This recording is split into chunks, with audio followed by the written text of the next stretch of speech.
इनका एतराज है कि अल्लाह ने सूरह ज़ारियात की आयत नंबर 48 में कहा कि हमने जमीन को फर्श बनाया, और फिर कहते हैं फर्श सपाट होता है, इसलिए यह आयत भी जमीन के गोल की बजाय सपाट होने की दलील है। अब आते हैं नाज़रीन इनके इस इतराज की हकीकत की तरफ। यहां यह बात ज़हन में रखना बहुत जरूरी है, अल्लाह सुब्हानहू व तआला कुरान में अपने एहसानात वाज़े कर रहे हैं। मसलन अगर आप कहीं सुनसान रेगिस्तान में फंस जाते हैं, आस पास कोई नहीं, गर्मी की शिद्दत है और खाने पीने को भी कुछ नहीं बचा, आप मौत को अपनी आंखों से देख रहे हैं, आपको यकीन हो जाता है कि अब आपका यहां से बच निकलना नामुमकिन है, तो ऐसी सूरत में अगर कोई आपकी जान बचा ले तो यह कितना बड़ा एहसान होगा आप पर। नाज़रीन जरा गौर तो करें। और कल को अगर आप उसी से दुश्मनी करना शुरू कर दें तो क्या वो आपको आप पर किया हुआ अपना एहसान याद नहीं दिलाएगा? और फिर अगर याद दिलाएगा तो सवाल यह पैदा होता है किस मकसद के लिए वो अपना एहसान याद दिलाएगा? जाहिर है नाज़रीन इसलिए कि अगर आप पर इतना बड़ा एहसान किया था तो इसलिए नहीं कि आप उल्टा बाद में नुकसान पहुंचाना शुरू कर दें, उसी के खिलाफ ऐलान जंग शुरू कर दें, उसके साथ दुश्मनी करना शुरू कर दें, बल्कि इसलिए एहसान किया था ताकि आप शुक्र करें, यानी आप भी एहसान का बदला एहसान से चुकाएं। और इसी का अल्लाह सुब्हानहू व तआला ने सूरह रहमान की आयत नंबर 60 में भी जिक्र किया, हल जज़ाउल इहसानी इल्लल इहसान। क्या है जज़ा एहसान की, यानी क्या है बदला एहसान का, मगर एहसान। यानी आप गौर करें कि कौन कौन सी मखलूकात आप पर एहसान कर रही हैं। जरा गौर करें, अगर आपको ऑक्सीजन ना मिले तो क्या आप ऑक्सीजन के बगैर जिंदा रह सकते हैं? तो गौर करें कौन सी मखलूकात हैं जो आपको ऑक्सीजन फराहम कर रही हैं, और क्या वो इसके बदले में आपसे कोई उजरत तलब कर रही हैं, उजरत ले रही हैं, या फिर वो एहसान कर रही हैं? और फिर बदले में आप उन मखलूकात के साथ क्या कर रहे हैं? जरा गौर करें, जो खुराक आप खाते हैं, जो गोश्त वगैरह आप खाते हैं, कौन सी मखलूकात हैं जो आप पर एहसान करती हैं? आपकी भूख को खत्म करने के लिए वो अपनी जान आपके सामने पेश करती हैं, और बदले में क्या आप उन पर एहसान करते हैं? आप बदले में उनको क्या दे रहे हैं? आप बदले में उनके साथ क्या कर रहे हैं? यही अल्लाह सुब्हानहू व तआला ने कहा कि एहसान का बदला क्या है? एहसान ही तो है, एहसान का बदला एहसान है। बिल्कुल ऐसा ही नाज़रीन आप गौर करें कि आज पूरी दुनिया के इंसान क्या कर रहे हैं, इंसानों को दुनिया में किस मकसद के लिए भेजा गया और उसके बरक्स वो दुनिया पर क्या अमाल इंजाम दे रहे हैं। जमीनों आसमानों को दिन रात नुकसान पहुंचा रहे हैं, उनमें फसाद कर रहे हैं, मखलूकात को इधर से उधर कर रहे हैं, मखलूकात को उनके मकामात से हटा रहे हैं। तो ऐसी सूरत में अल्लाह सुब्हानहू व तआला कुरान में इंसान पर अपने किए हुए एहसानात याद दिला रहे हैं कि ये एहसानात तुम पर इसलिए किए थे कि तुम उल्टा अल्लाह से ही दुश्मनी मोल लो, उसकी खलक में छेड़छाड़ करना शुरू कर दो, अल्लाह के खिलाफ मंसूबाबंदियां करना शुरू कर दो, जो आज तुम कर रहे हो। यूं अल्लाह सुब्हानहू व तआला इंसान को अपने एहसानात याद दिला रहे हैं कि हमने तुम्हारे लिए जमीन को फर्श बनाया, जैसा कि आप इस आयत में देख सकते हैं। सूरह ज़ारियात की आयत नंबर 48 में अल्लाह सुब्हानहू व तआला कहते हैं, और अर्द थी फर्श बना दिया हमने उसे, यानी रहने के काबिल बना दिया। फर्श कहते हैं रहने के काबिल जगह को। और नाज़रीन दूसरे कई मकामात पर अल्लाह सुब्हानहू व तआला ने बिल्कुल खोल खोल कर वाज़ेह कर दिया कि जमीन गेंद की तरह गोल है। ना सिर्फ गेंद की तरह गोल है बल्कि तेज रफ्तारी से सफर कर रही है, अपने ही महवर पर भी घूम रही है। और इस आयत में यही बताया जा रहा है, यही कहा जा रहा है कि देखो किसी गोल और तेज रफ्तारी से कई अतराफ में बैक वक्त सफर करने वाली शय पर इतने सुकून से रहा जा सकता है, रहा जा सकता था।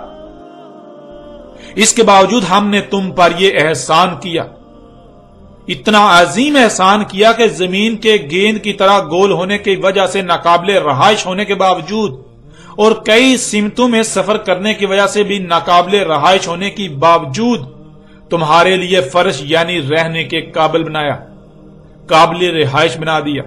क्या यह इतना अजीम एहसान इसलिए तुम पर किया था कि तुम जमीनों आसमानों में छेड़छाड़ करो, अल्लाह की आयात का कज़ब करो, आसमानों और जमीनों को फसाद ज़दा करो, अल्लाह से दुश्मनी करो। اللہ کی مخلوقات کو ان کے مقامات سے ہٹاؤ، کیا اس لیے یہ عظیم احسان تم پر کیا تھا؟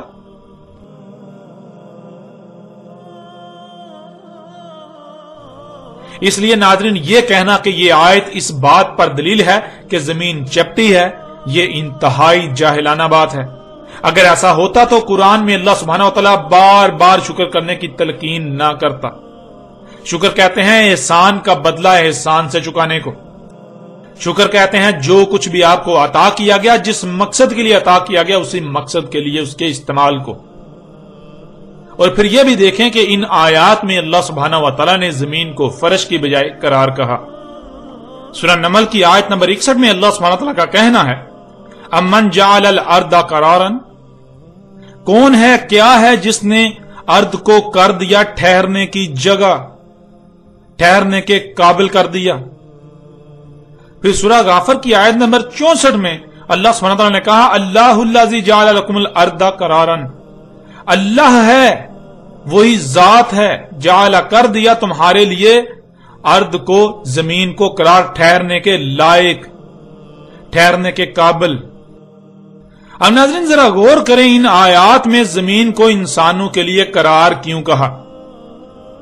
قرار کہتے ہیں جس پر ٹھہرا جا سکے، اور یہ لفظ وہاں استعمال کیا جاتا ہے جہاں ناممکن کو ممکن بنایا گیا ہو۔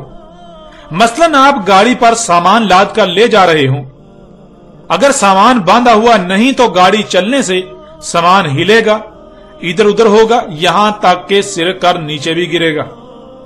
اور اس کے برعکس قرار کہتے ہیں گاڑی تو چلتی رہے مگر سامان بالکل ایسے ٹھہرا ہوا ہو جیسے کہ وہ کھڑی گاڑی پر پڑا ہوا ہے، رکی ہوئی گاڑی پر پڑا ہوا ہے۔ اب ناظرین اگر صرف اتنا ہی بتانا مقصد تھا کہ زمین تمہارے لیے ٹھہرنے کی جگہ بنا دی، تو کیا انسان کو نظر نہیں آ رہا؟ یعنی کیا انسان کو یہ نظر نہیں آ رہا کہ زمین قرار ہے، وہ زمین پر ٹھہرا ہوا ہے؟ کیا انسان زمین پر ٹھہرا ہوا نہیں ہے؟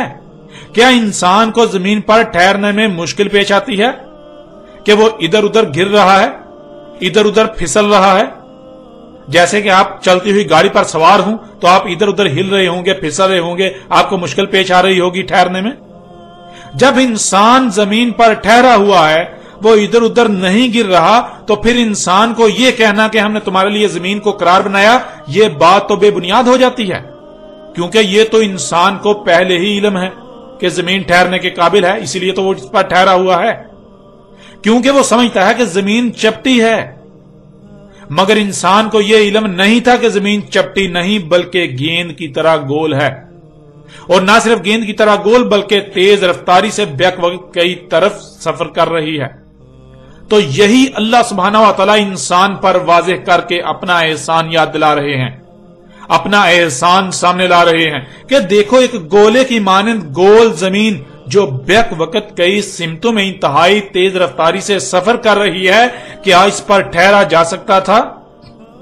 اس پر انتہائی سکون سے بے فکر ہو کر رہا جا سکتا تھا؟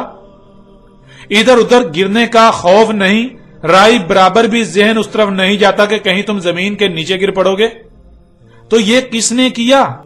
یہ اتنا عظیم احسان ہم نے تم پر کیا، یہ اتنا عظیم احسان جس نے کیا وہ اللہ ہے، غور کرو۔ اور پھر تم اس احسان کے بدلے اللہ کے ساتھ کیا کر رہے ہو؟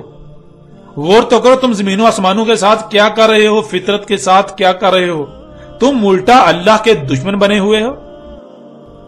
ہم نے تم پر اتنا عظیم احسان کیا اور تم الٹا ہمارے ساتھ ہی دشمنی کر رہے ہو، زمین و آسمانوں کو فساد زدہ کر رہے ہو، زمین اور اس کے گرد گیسوں جو کہ 7 تہہ گیسوں کی تہیں ہیں، 7 آسمان، ان میں چھیڑ چھاڑ کر رہے ہو، ان میں پنگے لے رہے ہو، ان میں مخلوقات کو ان کے مقامات سے ہٹا رہے ہو، ان کا غلط استعمال کر رہے ہو، ان میں تبدیلیاں کر رہے ہو۔ کیا اس لیے تم پر اتنا عظیم احسان کیا تھا کہ تم یہ سب کرو؟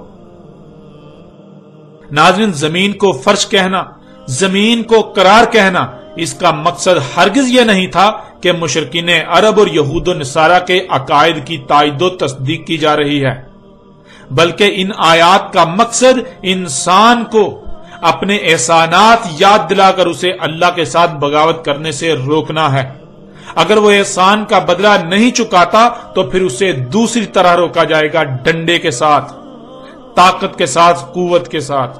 اور آج اگر وہ نہیں مانتا، جو کہ نہیں مانے گا، تو ان قریب وہ اس کا انجام بھی اپنی آنکھوں سے دیکھ لے گا۔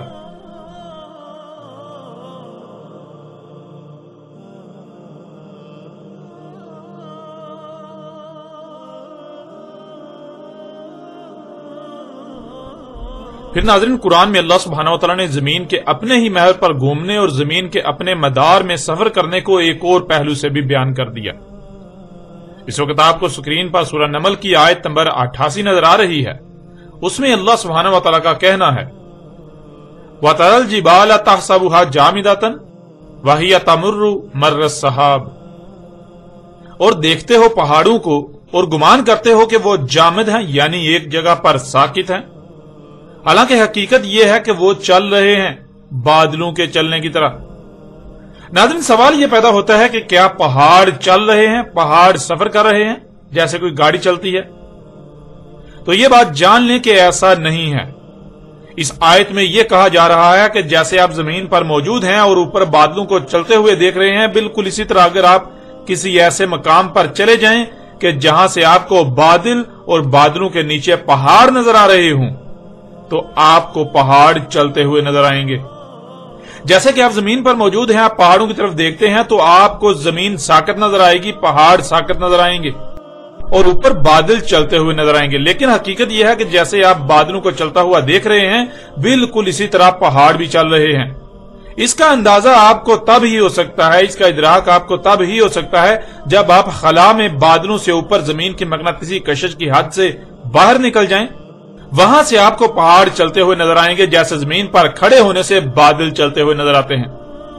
اور آج یہ حقیقت انسان اپنی آنکھوں سے دیکھ چکا ہے۔ اب سوال یہ پیدا ہوتا ہے کہ ذرا غور کریں کہ یہ اتنا عظیم راز آج سے 14 صدیاں قبل کس طرح قرآن میں بیان کر دیا گیا۔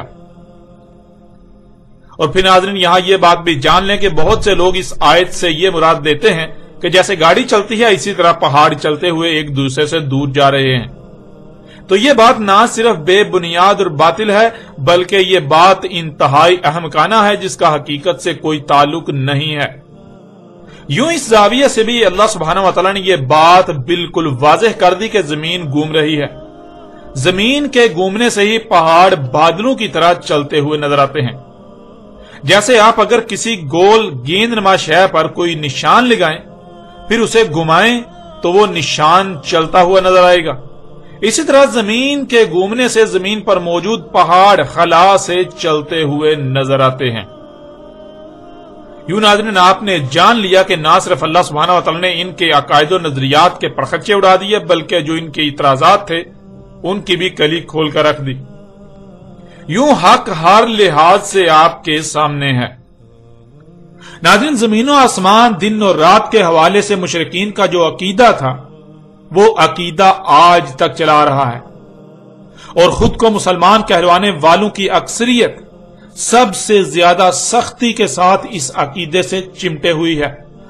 فرق صرف اتنا ہے کہ جو باتیں بالکل کھل کر سامنے آ گئیں، جن کا رد ناممکن ہو گیا، تو ان لوگوں نے ان پہلوؤں پر بات کرنے سے ہی گریز کرنا شروع کر دیا، تاکہ نہ ہی ان پہلوؤں کو زیر بحث لایا جائے اور نہ ہی حق کو تسلیم کرنا مجبوری بنے۔ لیکن جو پہلو چھپے رہے ان کا انہوں نے کھل کر نہ صرف پرچار کیا، بلکہ ان کو نہ ماننے والوں یا ان کے برعکس بات کرنے والوں پر فتوے لگائے جاتے رہے، اور آج بھی لگائے جا رہے ہیں۔ لیکن آج الحمدللہ اللہ سبحانہ و تعالی نے ان کی تمام تر پولیں چاک کر دیں، ان کا تمام تر دجل چاک کر دیا، اور باقی بھی تمام کی تمام چاک کر دے گا، کیونکہ اب وقت ختم ہو چکا۔ اب ان کو ہر لحاظ سے جو ان کا انجام ہے اس سے دوچار کرنا ہے۔ یہ حق کے دعوے دار بنے رہے تو ان پر آج حق واضح کر کے ان کو اس لحاظ سے ذلیل و رسوا کرنا ہے کہ تم حق پر نہیں تھے، تم باطل پر تھے۔ یوں آج کوئی بھی بات پوشیدہ نہیں رہنے دی جائے گی، سب کچھ کھول کھول کر سامنے لا رکھا جائے گا، اور اس کے علاوہ جو ان کا دوسرا حقیقی انجام ہے اس سے بھی ان کو دوچار کیا جائے گا، وہی انجام جس سے گزشتہ قومیں دوچار ہو چکی۔ अब नाज़रीन, बहुत से लोगों का सवाल है कि अगर सूरज का उसके मगरिब से तुलू होना ये हो चुका है, जिस तरह आपने वाज़ेह किया इसका रद्द भी नामुमकिन है, तो फिर इसका मतलब ये कि अब किसी की भी तौबा कबूल नहीं होगी। क्योंकि हम आज तक यही पढ़ते और सुनते आए कि जब सूरज मगरिब से तुलू होगा तब तौबा का दरवाजा बंद हो जाएगा, तब किसी की तौबा कबूल नहीं होगी। नाज़रीन, इस सवाल का जवाब देने से पहले ये बात वाज़ेह कर दें कि अब तक इस बात को जेर बहस ना लाने, इस पर बात ना करने की वजह यह है कि आइंदा एक साथ में याजूज और माजूज के मौजू पर जब बात की जाएगी तो अपने वक्त पर इस पर खुलकर तफसील के साथ बात की जाएगी। लेकिन यहां मुख्तसरन आपके इस सवाल का जवाब वाज़ेह कर देते हैं। पहली बात यह जान लें कि ना तो कुरान में ऐसी कोई बात आई है और ना ही मुहम्मद रसूलुल्लाह अलैहिस्सलाम ने ऐसा कभी कहा कि जब सूरज मगरिब से तुलू होगा तो किसी की तौबा कबूल नहीं होगी। हकीकत जानने के लिए सबसे पहले लफ्ज तौबा को जान लें। इसमें असल लफ्ज ताबा है, जिसके मानी है अपना रुख पलटाना, पलटना।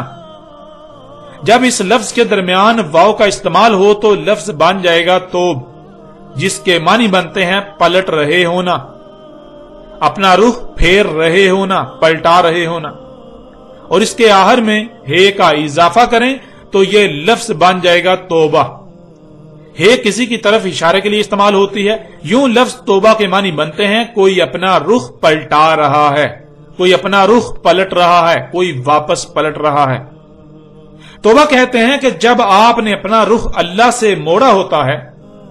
अल्लाह ने आपको फितरत पर कायम होने का कहा कि अपनी जरूरियात को पूरा करने के लिए फितरत की तरफ रुख करो, फितरत जो तुम्हें मुहैया करे उसी पर इन्हिसार करो। लेकिन इंसान फितरत को छोड़कर उसके बरक्स दूसरी तरफ अपना रुख कर लेता है। जैसा कि आज आप अगर देखें कि आपकी सवारी की हाजत को पूरा करने के लिए फितरत ने किसे वजूद दिया, और जब भी आपको सवारी की हाजत पेश आती है तो उसी की तरफ अपना रुख करते हैं या उसके बरक्स किसी और की तरफ। हकीकत आपके सामने है। जब आपको यह कहा जाए कि आप अपनी इस हाजत को पूरा करने के लिए फितरत की तरफ रुख करें, फितरत की तरफ पलटें, अल्लाह की तरफ पलटें, तो क्या आप पलटते हैं? नहीं, बिल्कुल नहीं। बल्कि जो आपको ऐसा कहे कि आप इन जदीद और तेज रफ्तार गाड़ियों को छोड़कर फितरती ज़राए गधे, घोड़े, खच्चरों, ऊंट वगैरह को इस्तेमाल करें, उन्हें इस मकसद के लिए इख्तियार करें, उन पर इन्हिसार करें, तो आप उसे पागल कहेंगे, उसका मजाक उड़ाएंगे, उसे तंजो तहकीर का निशाना बनाएंगे। और नाज़रीन, मोहम्मद रसूलुल्लाह अलैहिस्सलाम ने यही कहा था कि तौबा का दरवाजा बंद हो जाएगा, यानी तब लोग अल्लाह की तरफ पलटना बंद हो जाएंगे, अल्लाह की तरफ पलटना बंद हो जाएगा। यह कहना कि किसी की तौबा कबूल नहीं होगी तो यह सरीहन खुलम खुला झूठ और अल्लाह और रसूल पर बुहतान अजीम है। क्योंकि आप जानते हैं कि अल्लाह सुब्हानहू व तआला का एक इस्म अत-तवाब है। अगर तौबा कबूल होना बंद हो जाएगी तो इसका मतलब यह है कि अल्लाह अत-तवाब ही नहीं रहेगा। हालांकि ऐसा कैसे हो सकता है? अल्लाह अत-तवाब है, उस वक्त तक अल्लाह तौबा कबूल करता है जब तक कि कोई मौत को अपने सामने ना देख ले, जब तक कि किसी का वक्त बिल्कुल खत्म नहीं हो जाता और उस पर वाज़ेह नहीं कर दिया जाता कि अब उसका वक्त खत्म हो चुका। और नाज़रीन, ये हकीकत आज आप अपनी आंखों से देख रहे हैं। कुरान में अल्लाह सुब्हानहू ने बार बार यह बात वाज़ेह कर दी कि दीन फितरत है। फितरत क्या है?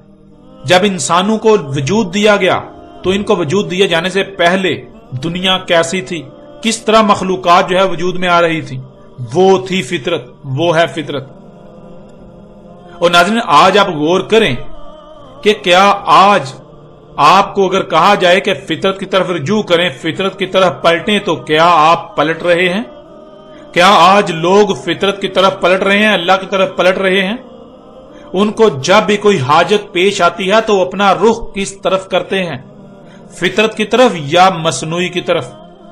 हकीकत आपके सामने है। इस पर आइंदा एक साथ में तफसील के साथ बात होगी और किसी भी किस्म का कोई शक व शुबा या अबहाम नहीं रहने दिया जाएगा।